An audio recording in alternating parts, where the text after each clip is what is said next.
আপনার জিমেল অন্য কারো ফোনে লগ ইন আছে নাকি কীভাবে বুঝবেন? তো সেই জন্য আমরা প্রথমত চলে যাব আমাদের সেটিংয়ের মধ্যে। তো সেটিংয়ে যাওয়ার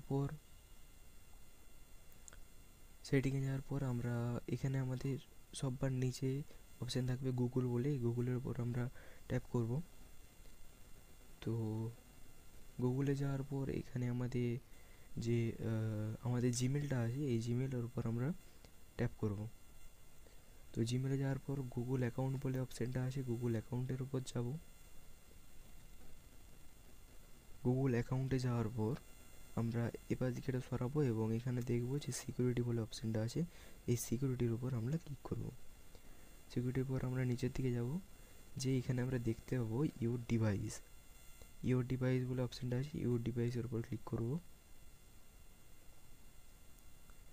তো ইওর ডিভাইস তে বোঝা যাবে যে আপনার ফোন অন্য কারোর সাথে লগ ইন আছে কিনা।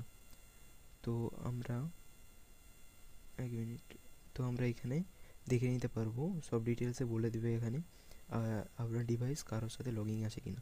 আমার এখানে আমার ফোনের সাথেই লগ ইন আছে, এখানে দেখাচ্ছে।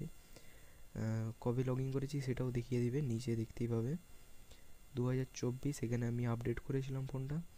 তো 13 মে 2024 ফোনটাতে জিমেলটা লগ ইন হয়েছে, এটা এখানে সব কিছু দেখিয়ে দেবে। এই পর্যন্তই আজকের ভিডিও।